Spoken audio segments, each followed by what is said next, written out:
Bismillahirrahmanirrahim. Assalamualaikum warahmatullahi wabarakatuh. Waalaikumsalam warahmatullahi wabarakatuh. Pertama-tama marilah kita ucapkan puji dan syukur ya kehadirat Allah Subhanahu wa taala karena berkat rahmat dan hidayahnya kita semua bisa berkumpul untuk mengadakan konseling mengenai masa depan dan cita-cita ya, lebih tepatnya itu ke karir. Nah, sebelum memulai kegiatan, alangkah baiknya kita berdoa. Nah, sok siapa yang mau memimpin doa? Boleh siapa? Sok, kerik awe. Ya, kalau nggak ada yang mau, saya sendiri ya. Sebelum memulai kegiatan, alangkah baiknya kita berdoa. Berdoa dimulai, berdoa dalam hati mulai.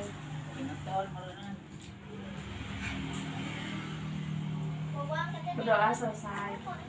Nah, sebelumnya lebih baik kita perkenalan diri terlebih dahulu ya, karena tak kenal maka tak sayang. Boleh dari yang sebelah sini dulu perkenalkan diri. Perkenalkan, nama saya Chandra Bunga Aulia. Perkenalkan, nama saya Tiara Andini. Perkenalkan, nama saya Selfie. Ya, bagaimana kabar kalian semua? Alhamdulillah baik. Alhamdulillah ya. Nah, seperti biasa, agenda kali ini itu konselingnya mengenai masa depan dan cita-cita dan lebih tepatnya itu karir. Materinya itu ada dua. Yang pertama yaitu faktor pendukung dan penghambat dalam karir, dan yang kedua itu cara sukses dalam pemilihan karir. Nah, sebelumnya konseling ini tuh diadakan bertujuan itu agar kalian nih ya, peserta didik itu dapat memantapkan cita-cita yang dimilikinya untuk karir di masa depan. Langsung kita mulai aja ya ke materinya. Sebelumnya ada yang mau ditanyain nggak? Nggak, langsung lanjut aja ya. Nah, yang pertama itu faktor pendukung dan penghambat dalam karir. Nah, berikut ini ada beberapa faktor yang mendukung keputusan pilihan karir, diantaranya yaitu yang pertama, pemahaman terhadap diri sendiri. Misalnya seperti minat dan bakat. Misalnya kalian tuh punya bakat misalnya dalam melukis, terus aja gitu kan diasah supaya kedepannya tuh bisa lebih mahir dan bisa menghasilkan uang juga. Nah, yang kedua itu memiliki kedisiplinan tinggi dalam hidupnya. Kemudian yang ketiga yaitu memiliki kepercayaan diri dan juga optimisme yang tinggi. Yang keempat yaitu memiliki komitmen yang tinggi. Dan yang kelima yaitu terdapat peran dari keluarga dalam pengambilan keputusan karir yang mereka lakukan. Jadi dalam pemilihan karir ini kalian perlu ya bimbingan orang tua. Lebih tepatnya itu berdiskusi kepada orang tua bagaimana nih gitu kan bagusnya. Nah, yang selanjutnya itu faktor-faktor penghambat dalam pengambilan keputusan karir. Yang pertama yaitu kurangnya rasa percaya diri. Nah, dalam struktur organisasi di beberapa perusahaan, secara umum mereka itu berlaku sistem primidina. Jadi semakin tinggi jabatan, maka jumlah jabatan yang tersedia juga semakin sedikit, sehingga semakin kompetitif. Nah, kemudian rasa tidak yakin ini akan kompetensi diri ini membuat kurang optimalnya dalam proses seleksi pengisian jabatan. Yang kedua yaitu kebiasaan dan perilaku buruk. Nah, di dalam kebiasaan dan perilaku buruk ini, penilaian-penilaian informal yang beredar di lingkungan kantor juga banyak mempengaruhi keputusan manajemen dalam menentukan pejabat yang tepat. Ada kalanya juga seseorang memiliki kompetensi yang mempunyai, namun tidak diimbangi dengan sikap kerja yang baik, seperti kurang rasa tanggung jawab, kemudian juga sering tidak ada di tempat, terus malas, suka terlambat, dan lain-lain. Poin yang ketiga yaitu kurangnya informasi untuk mengembangkan karir.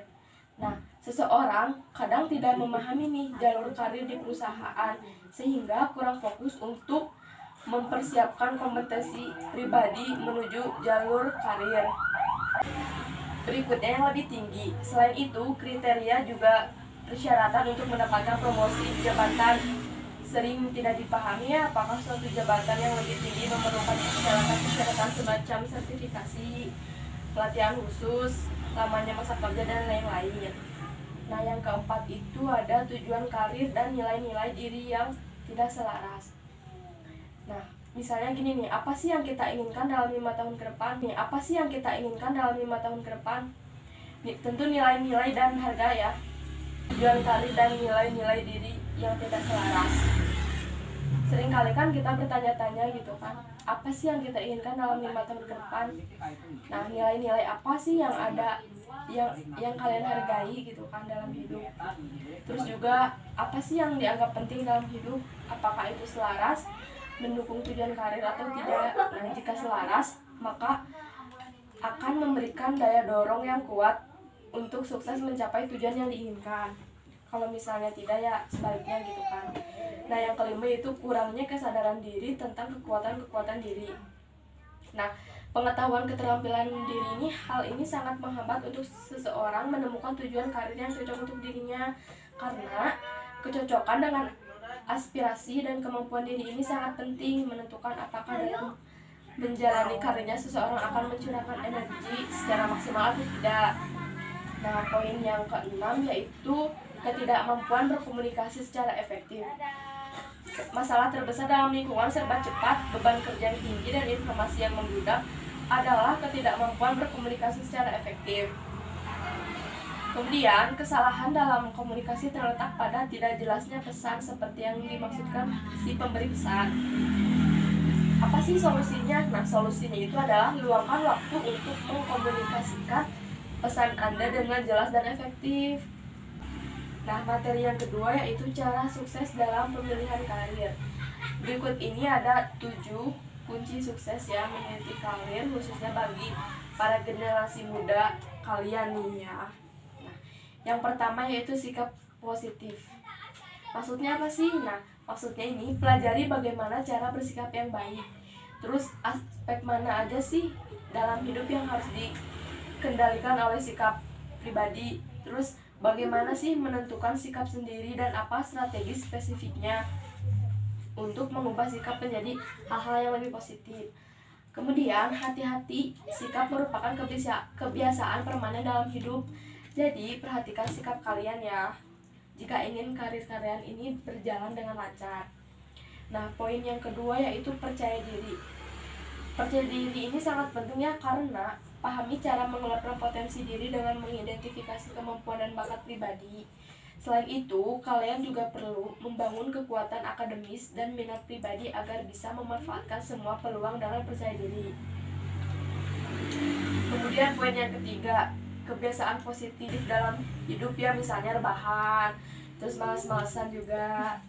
Itu harus dihilangkan ya sikap negatifnya.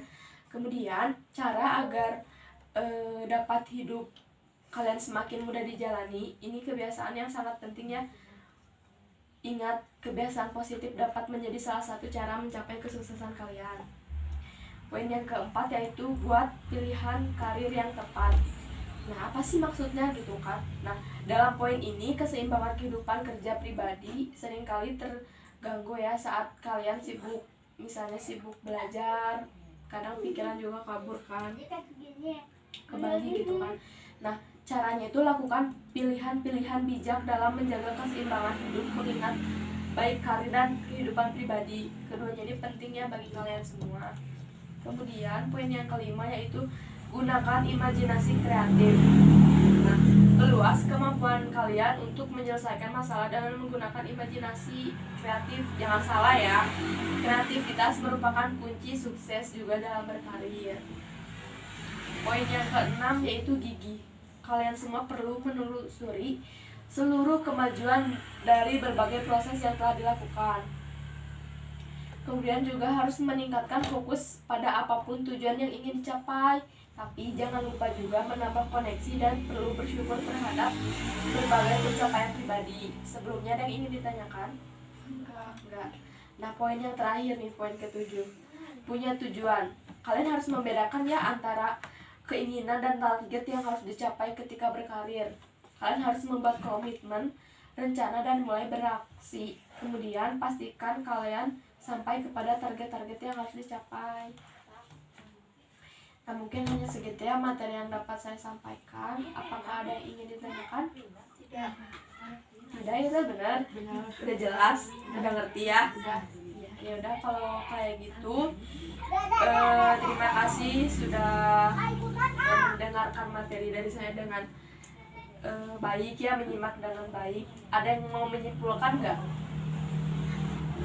Nggak ada juga. Nggak ada juga yang mau menyimpulkan. Udah nggak apa-apa.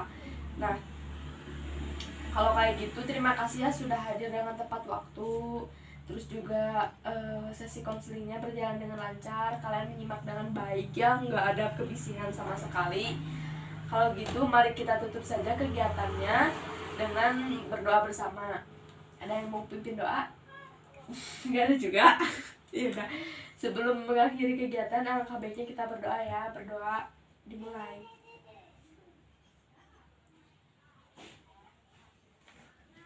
Berdoa selesai. Terima kasih ya kalian semua. Semoga sehat selalu. Amin, terima kasih.